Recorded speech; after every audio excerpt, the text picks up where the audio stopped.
روایت کرتے ہیں حدیث پاک میں حضرت ابو ہریرہ راوی ہے، فرماتے ہیں میرے آقا نے ارشاد فرمایا جو حسن و حسین سے محبت رکھے گا اللہ کے رسول فرماتے ہیں وہ مجھ سے محبت کرتا ہے، اور جو حسن و حسین سے بغاوت رکھے گا بغض رکھے گا وہ مجھ سے بغاوت کرتا ہے۔ ایسے اسی طریقے سے کئی حدیث پاک ہے، حضرت ابو سعید خدری فرماتے ہیں آقا کریم صلی اللہ علیہ وسلم کے دونوں نواسے حسنین کریمین اگر کہیں اللہ کے رسول صلی اللہ علیہ وسلم ان کو اپنی نگاہ نبوت سے دیکھ لیتے تو دیکھنے کے بعد انہیں نیچے سے اٹھا کر کے کلیجے سے لگا لیا کرتے تھے، یعنی حسنین کریمین کی شان کیا ہے۔ اور حضرت انس رضی اللہ تعالی عنہ یہ جلیل القدر صحابی ہے، کہتے ہیں ایک مرتبہ میں نے دیکھا آقا کریم صلی اللہ علیہ وسلم مسجد نبوی میں نماز پڑھا رہے ہیں اور حسن و حسین آگے، اور چھوٹے والے جو حسین تھے نانا جان کی پیشانی پہ آ کے بیٹھ گئے۔ حضرت انس فرما رہے ہیں ہم نے دیکھا کہ آقا کریم صلی اللہ علیہ وسلم نماز پڑھا رہے ہیں اور ہم بھی نماز پڑھ رہے ہیں، اور حضرت حسین نانا جان کی پیٹ پہ آ کے بیٹھ گئے، اور جب بیٹھے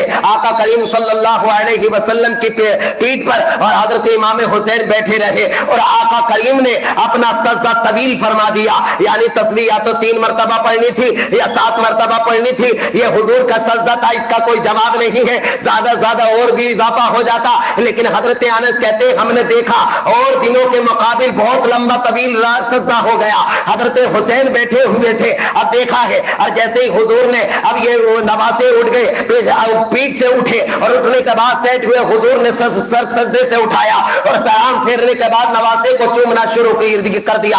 صحابہ نے پوچھا یا رسول اللہ یا آپ کیا وہی نازل ہو گئی تھی، حکم ربی ہو گیا تھا اس لیے آپ نے طویل سجدہ کر دیا ہے؟ میرے آقا نے فرمایا نہیں، یہ نواسا میری پیٹ پہ آ کے بیٹھ گیا اور مصطفیٰ گوارا نہیں کرتا میں سر سجدے سے اٹھاؤں اور میرا نواسا نیچے گر جائے، مجھے پسند نہیں ہے، اور جب مجھے پسند نہیں ہے تو میرے خدا کو بھی پسند نہیں ہے، میں نے وہ اس کو گر نہ جائے، اس کو اذیت نہ پہنچ جائے، اس کو ٹھیس نہ جائے، اس لیے میں نے سجدہ طویل فرما دیا ہے۔ حضرت انس کہتے ہیں ہم نے محسوس کر لیا یہ نواسا کوئی عام نہیں ہے بلکہ دین پر قربان ہو کر کے دین کو بچانے والا ہے۔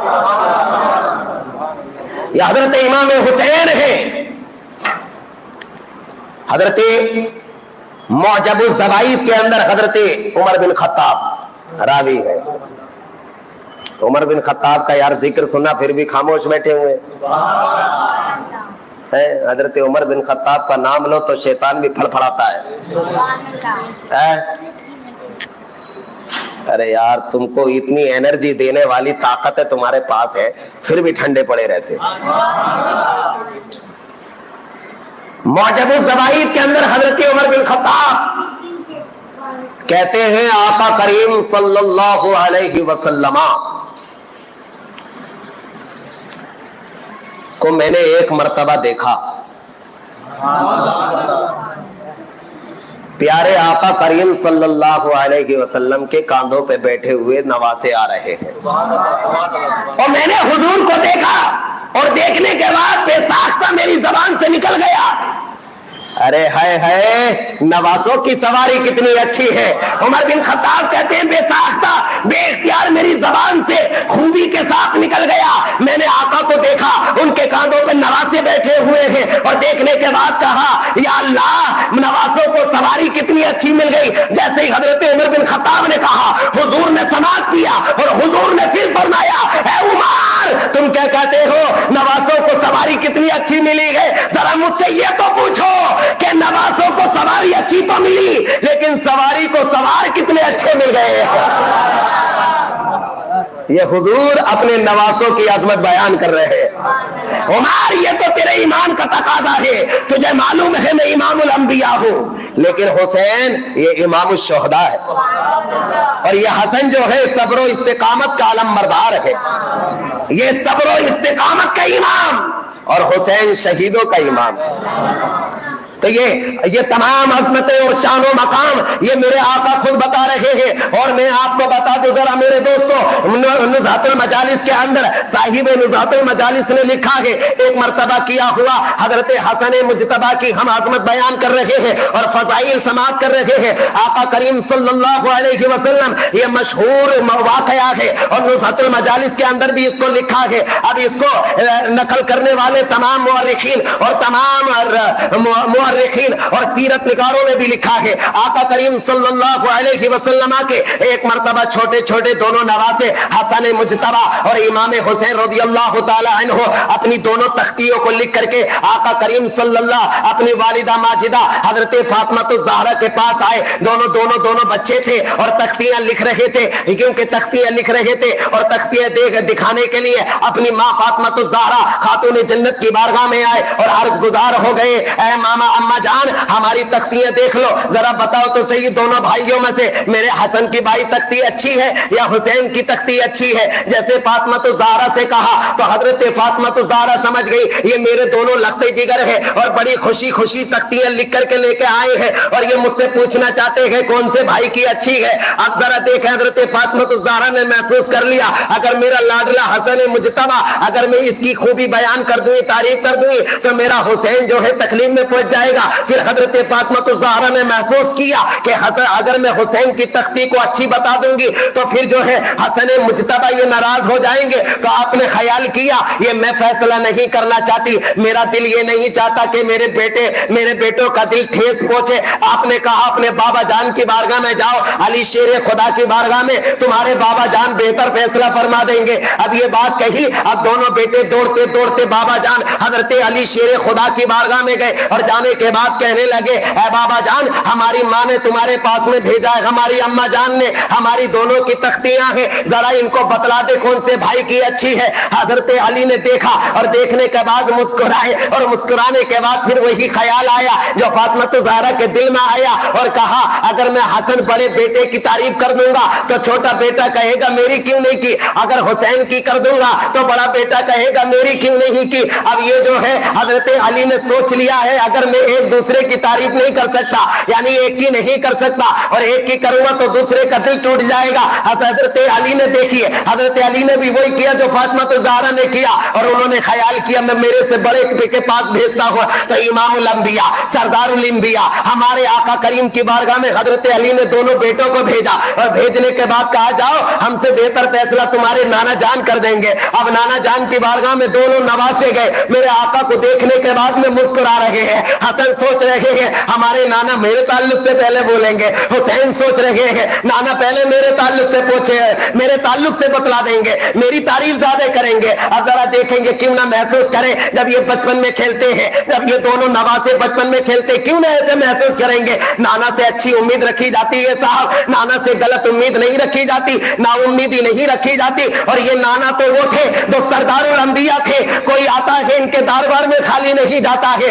ارے ان کے دربار میں اگر کوئی خالی آ جاتا ہے تو بھر کے ہی جاتا ہے. اور یہ جانتے تھے, حضرت یعلا بن مرہ سے روایت ہے آقا کریم صلی اللہ علیہ وسلم ایک دعوت میں جا رہے تھے اور ایک دعوت میں وہ واقعہ میں بیچ میں روک کے آگے بات کر رہا ہوں. حضرت یعلا بن مرہ ان سے روایت ہے, کہتے ہیں آقا کریم کو دعوت تھی اور آقا کریم اپنے صحابہ کو لے کر کے اصحاب کو لے کر کے دعوت میں لے کر کے گئے. اب راستے میں کیا دیکھتے ہیں, نواسے کھیل رہے ہیں اور نواسے کھیلتے ہوئے دیکھ لیا اور دیکھنے کے بعد آقا کریم نے پکارنا شروع کیا, حسین اور حسن میرے قریب آ جائیے گا. آقا کریم صلی اللہ علیہ وسلم نے جیسے کہا, چھوٹے چھوٹے پیر ہیں, چھوٹے چھوٹے ہاتھ ہیں, چھوٹا چھوٹا چہرے مبارک ہے, ننا مننے سے حسین ہے اور حسن ہے. جیسے ہی حضور نے پکارا دعوت میں جا رہے اور صحابہ دیکھ رہے اور جیسے ہی وہ حضور اللہ کے رسول صلی اللہ علیہ وسلم کی زبان رسالت سے الفاظ دیکھے کہ نانا بلا رہے تو دونوں بھاگنے لگے. جیسے کھیلنے میں جب مصروف ہوتے ہیں بچے تو وہ دیکھنے کے بعد بھاگنے شروع ہوتے ہیں کہ ایسا نہ ہو ہمارے نانا اٹھا کے لے جائے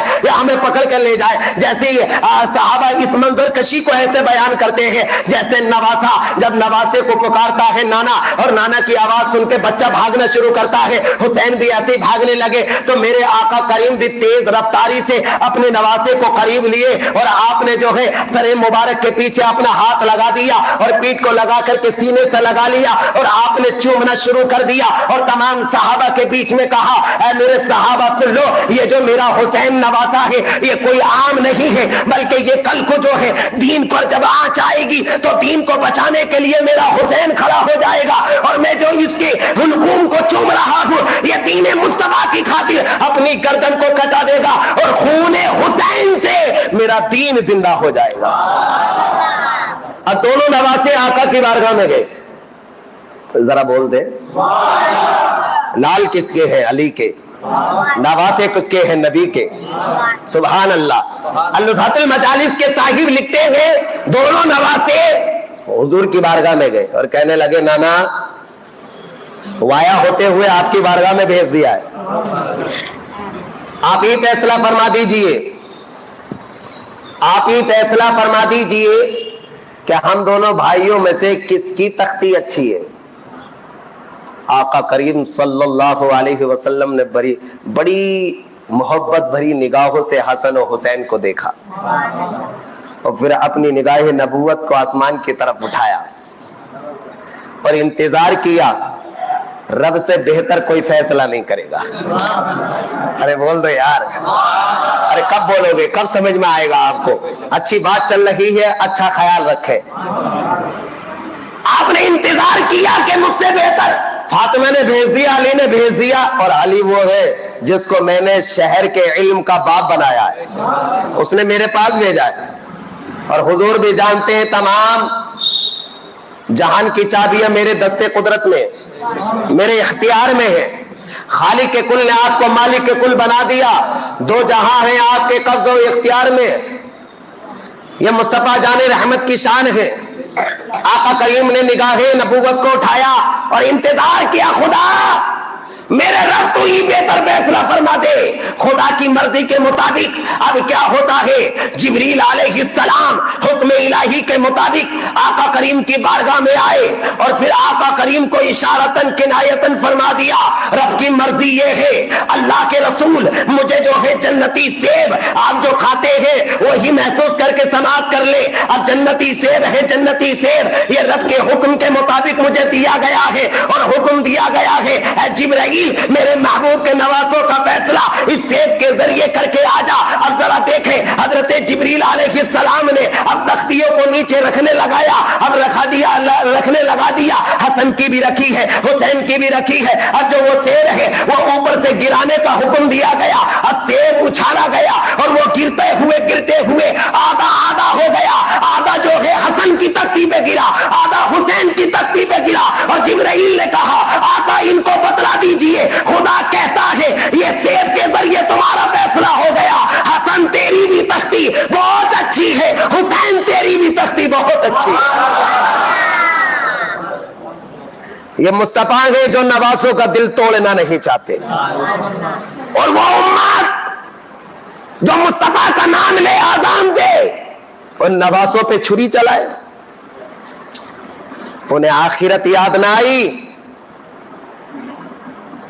خدا کی بارگاہ میں کیا مقام ہے یہ سمجھ نہ آیا، مصطفیٰ کے دل کے چین حسن و حسین یہ سمجھ نہ آیا، گویا حسین کو ظلم کے ساتھ رکھنا کربلا معلیٰ میں اہل بیت اطہار کو، خدا کی قسم یہ حسین کی گردن پر چھری یا خنجر نہیں تھا بلکہ دین اسلام کی گردن پر تھا، اس لیے خواجہ غریب نواز نے اجمیر معلیٰ سے کہا تھا شاہ تو حسین بادشاہ تو حسین دین آج تو حسین دین پناہ تو حسین سرداد نداد در دست یزید حقا کے بنا لا الہ تو حسین۔ حسین حقیقت میں لا الہ الا اللہ کی بنیاد ہے، اسلام اس کے سینے میں رکھا ہوا ہے، جس نے حسین کی گردن پہ چھری چلائی یا خنجر چلایا گویا حسین کی حلقوم پہ نہیں بلکہ اسلام کے حلقوم پہ چلایا ہے۔ اللہ اکبر، یہ حسین ہے جو آقا کے بالکل قریب ہے، اور میرے آقا شان بیان کر رہے, میرے آقا عظمت بیان کر رہے. اب ان روایتوں سے پتہ چل رہا ہے حسن و حسین اللہ کی رسول کی بارگاہ میں اور اللہ کی بارگاہ میں کیا مقام رکھتے ہیں. اس لیے میرے آقا نے ایک مقام پر فرمایا میرا حسن وہ ہے جو میری امت میں دو جماعتوں کے بیچ میں صلح کرا دے گا. اللہ اکبر کبیرہ.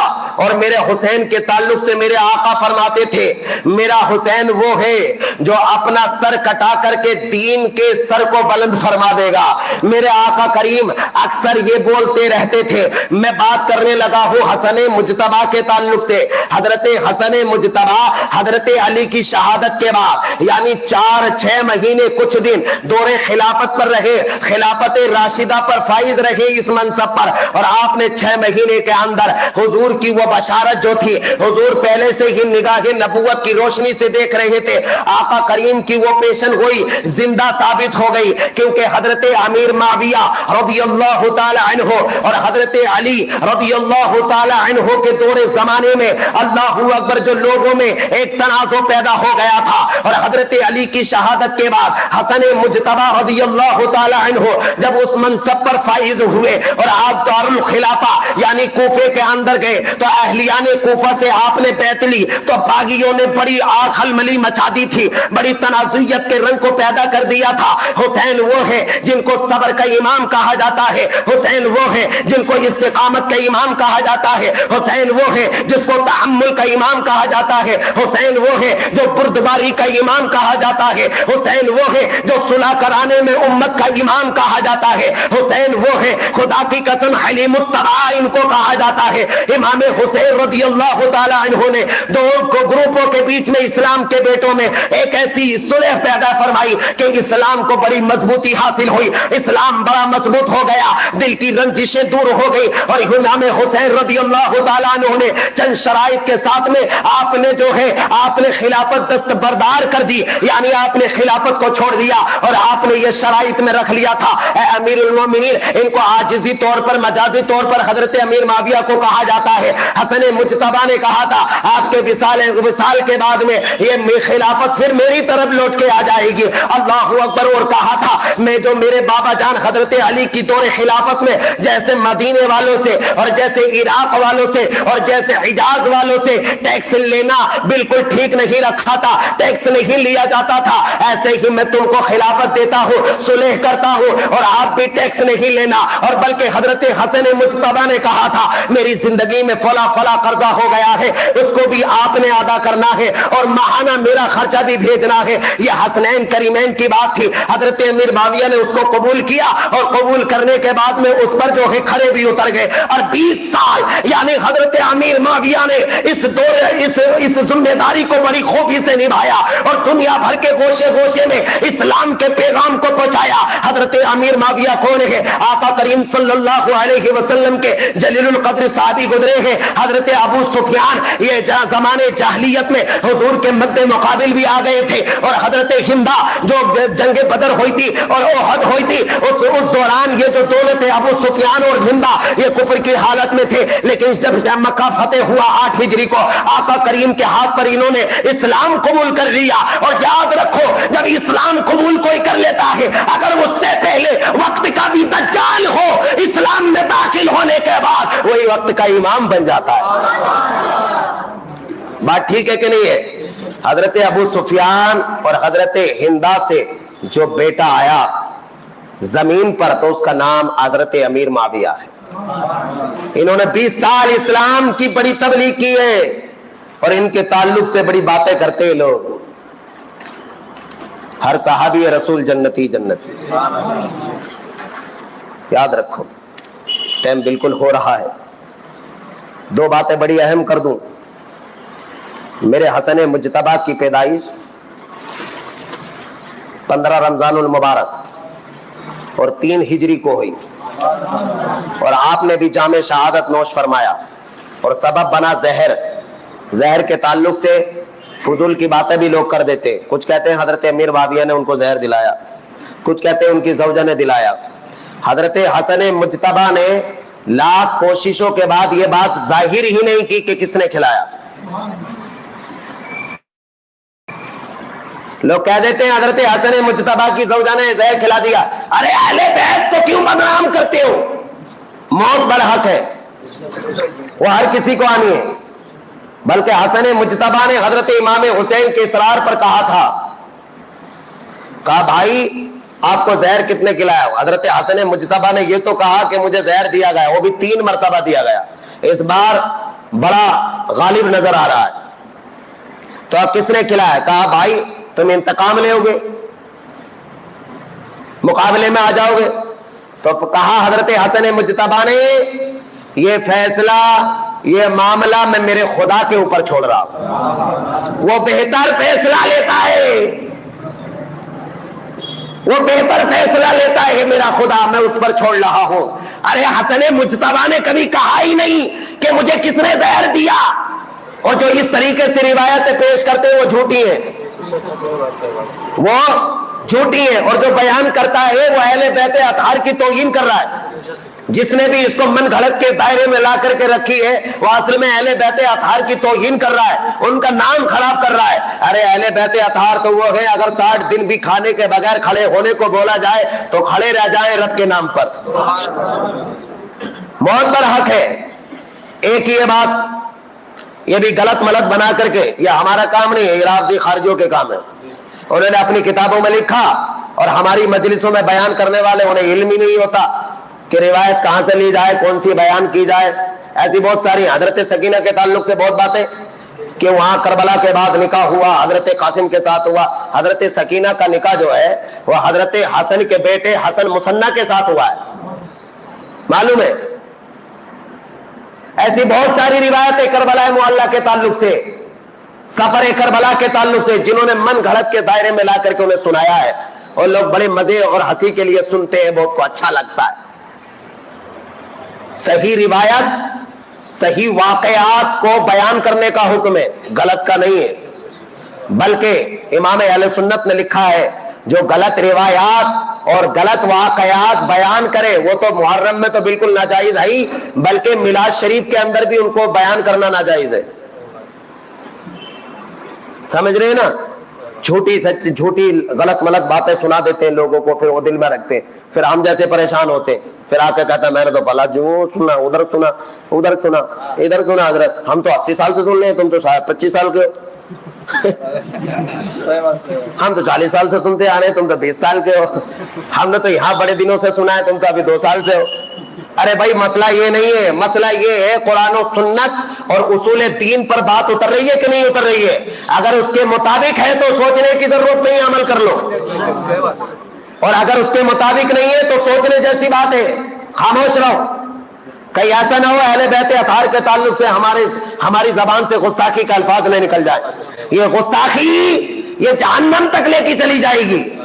اور ادبی عدم میں رہنا یہ حسین کے پیچھے پیچھے لے کے چلی جائے گی. قتل حسین اصل میں مرگ یزید ہے. اسلام زندہ ہوتا ہے ہر کربلا کے بعد, اور اسلام کو زندہ کرنے والا آج سے 1300 سال پہلے اگر کوئی سید الشہداء رہا ہے تو وہ میرا امام حسین رہا ہے, جس کی قربانی کبھی بھلائی نہیں جا سکتی. اسلام کی تاریخ میں بہت ایسے مارکے, ایسے غزوات, ایسے جنگ ہوئی ہیں جس کو بڑی شہرت کے ساتھ بیان کیا جاتا ہے, لیکن جو شہرت کربلا کو ملی ہے وہ کسی مارکے کو نہیں ملی ہے, کیونکہ یہ حقانیت کی پہچان ہے. جسے اسلام سمجھنا ہے وہ کربلا سمجھے, اور جسے کربلا سمجھنا ہے وہ اسلام کو سمجھ لے.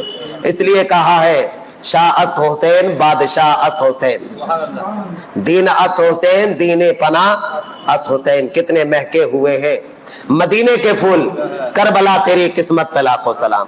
کربلا کی زمین اور امام حسین اس شہید محبت پہ لاکھوں سلام. کیا بات رضا اس چمنستان کرم کی, زہرا ہے کلی جس میں حسین اور حسن پھول, لب پھول دہن پھول زکن پھول بدن پھول. اور اہل سنت کا ہے بیڑا پار, اصحاب حضور نجم ہے اور ناؤ ہے عطرت رسول اللہ. اللہ رب العرش جس کو جو ملا ان سے ملا, بڑھتی ہے کونین میں نعمت رسول اللہ کی، اور کون دیتا ہے دینے کو منہ چاہیے، دینے والا ہے سچا۔ وآخر دعوانا ان الحمدللہ رب العالمین۔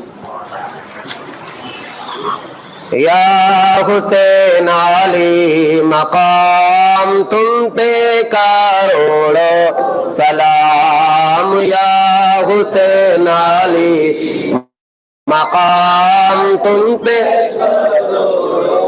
سلام، رات دن اور صبح و شام تم اونچی ہے تمہاری شان، کہتا ہے رب کا قرآن، اونچی ہے تمہاری شان، کہتا ہے رب کا قرآن، رب نے کی باقی بیان تم پہ